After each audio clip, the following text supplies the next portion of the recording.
Welcome to the Spin Cycle Show live on Slack City Radio. Straight away for 750 people. That was my first gig. Almost 20 years ago, like 18 years ago, I was 16.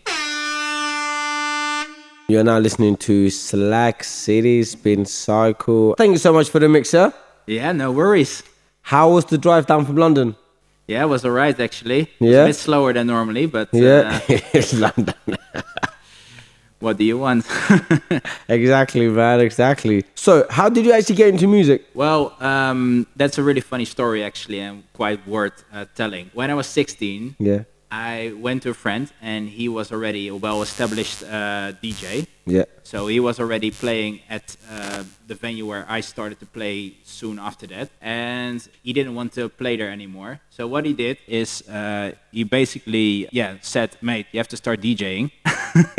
And then he gave me a deck like what's in front of you basically with the small wheels. And I had to learn it in a couple of days. And then he said, oh yeah, you have to play the whole night straight away for 750 people. That was my first gig. No way. That's how it started, yeah. That's amazing, man. I can't believe that. Yeah, and that is now almost 20 years ago, like 18 years ago. I was 16. I start, and Wow, time flies. yeah, that was a local venue in Vlaardingen, my local hometown. Yeah. And that was great. It was really good. Every weekend, 750 people, Friday, Saturday, and that was my start. So I was very, That's a very big lucky. event, man. Yeah. Like for your first one anyways, it's not like that is a big crowd. Usually here, the standard clubs probably about roughly around 300 capacity. And that so is for normal, yeah. And in the rest of the Netherlands, that is quite normal, 300, 400 people.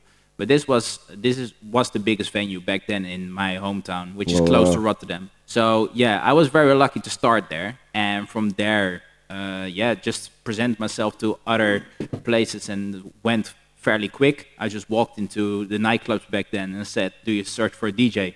Boom, that's how I started. Wow, which is a lot different from today now, isn't it? Yeah, it's really different, and it was like obviously I started with vinyl, and quite quickly I went on to CDs. Yeah, It was a different scene. It was not, you were not popular to DJ. You were not. It was not like you wouldn't get fame. You wouldn't get anything. It's just your passion. So the only guys that did it back then, Hardwell, Afrojack, they were fairly small still. So they were not that famous back then. So it's and yeah, I've been lucky enough to work with the majority of them, because yeah, we're all not famous at that point, but they made a sprint. So yeah, like, and from there it grew bigger and bigger, playing on smaller stages of Tomorrowland, of Mysteryland, and well, Dance Valley as well. So to call a couple of big festivals I played at, and yeah, it's amazing. that sounds like a great experience. Like playing at festivals, because the amount of people and the capacity and just the sound system alone is completely different, you know. So it's, Yeah, and what's quite funny, and what a lot of people don't know, is there's always 1 second in between the normal speaker and what you hear next to you. So like, it's actually quite complex DJing on those places, but yeah, it's really amazing. It's always a great experience, and I've been doing this now for so long, and been amazing in all those years. so have you got any new releases? Yeah, like the track I played a minute ago, the only one without vocals, that was my song, and it's called Immortal. Immortal, okay. So Varnava Immortal, and I'm going to pitch it to the bigger labels. Yeah. I need to do the final touches, and then will be released. Yeah. Have you got any music that is currently released right now? Yeah, so I played a couple of other songs as well that's already released. You can find it on SoundCloud, DJ Yeah. Varnava again. And just have a look. There are multiple releases out there. And back in the days, I've been DJing under 4 names. So if you don't like hardstyle, 4 names. This is the first time I'm actually hearing about it, but go on, carry on. So I started with my full name, Marco Bergman.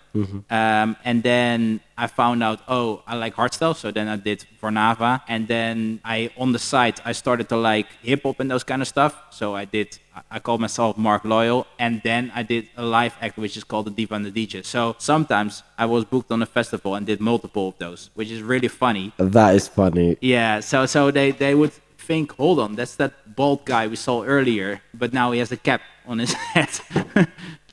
So yeah, like it's yeah. That must be so fun, man, to do. That sounds. Oh my wow. Yeah, and it was obviously a gimmick a couple of years ago. So we did that. We did that a lot of times where I played on one event as multiple names. So yeah, it's really good. Wow. So, what's the plan for 2024? We're in the first month, but this month has gone quick. It's nearly at the end. I'm like, wow. Yeah, it's going really quick. I will focus again, as you heard in the last half an hour or a bit. I will focus more on hardstyle this year, more on roll, but then with still with the melodies, as you heard. Like I really like nowadays the roll is more of a kick.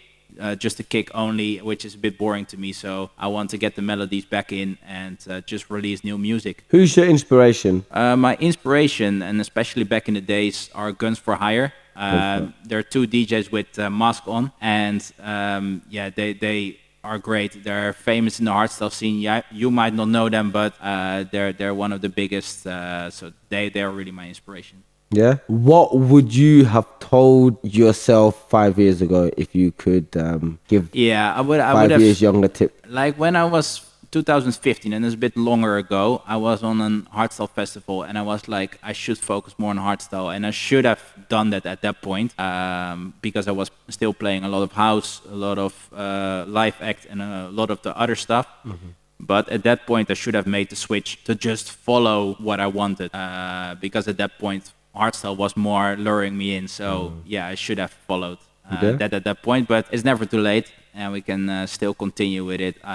Like everything is already established, so I can still go on. Is there any artist or DJ or people that you're working with that people should keep an eye out for this year? You think like, oh, they're working really hard, they've got really good music, something's gonna happen for them? Yeah, I'm working now, and he has a very Dutch name, with Nick Nicolaas. He is a great producer, and now in the back end we are working on a lot of new music together. Yeah. So can you share your Instagram with the listeners today?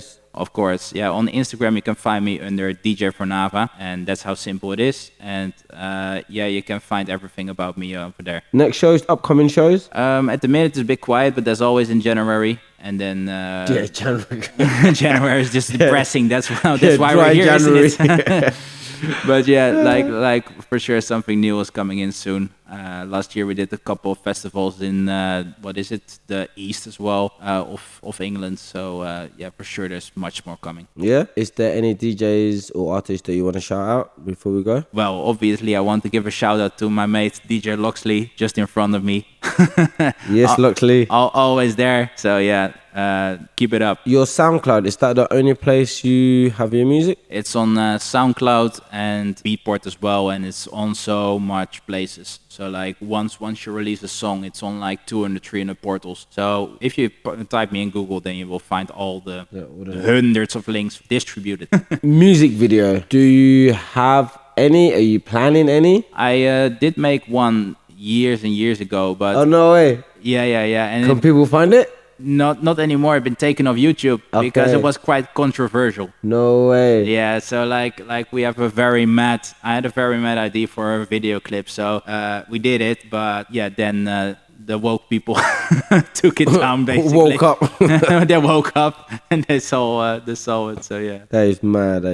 Can't believe that. So what was so controversial about it? I think so we had some hefty scenes in there, and it was more how do you say that in a nice way? I think there was a bit of violence in there which YouTube didn't approve of. That's really weird because on YouTube you can get all different kinds of things, like people getting beheaded, but it's people getting knocked out, blood. It's always like that. Yeah. It's like the moment when you're like not proper famous, like then they will always see you. Oh, they will always look at the small ones, but not at the big ones, because with the big ones they make the money. And you have to do one tiny thing wrong on YouTube, and boom, video gone. Yeah, because so many people are getting cancelled nowadays. I know, and that was the start of me being cancelled actually. And now we're talking, when was that? 10 years ago. So the fact that I was back then already going on, that was the start, I think, of people getting cancelled. And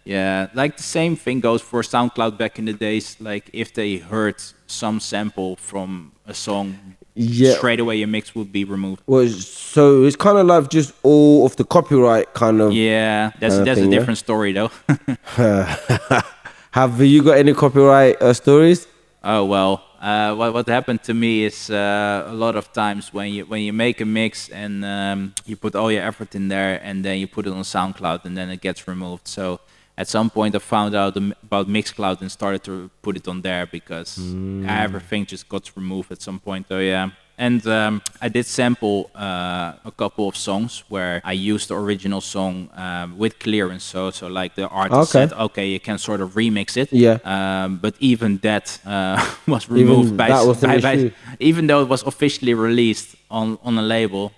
We still had a discussion with SoundCloud and with YouTube. So No, so that didn't even help, no? no, and it's quite funny because that was more of a disco record that we sampled, like Boogeyman from Casey and the Sunshine Band. So it's like back in the days, you know. Wow, that's some old school stuff, man. I know. Okay, sweet. Varnava, it's a pleasure to have you on the show. I'm looking forward to next time. We're gonna definitely keep an eye out for your music, your Instagram and all your socials, and hopefully get to have a part 2 with the interview and the guest mix, and to hear more of your music. Of course, next time I put some more old music in there. Thank you, mate. Thank you so much. Thank you so much. Ladies and gentlemen, that was DJ Varnava. Thank you for listening to the Spin Cycle Show. See you next week.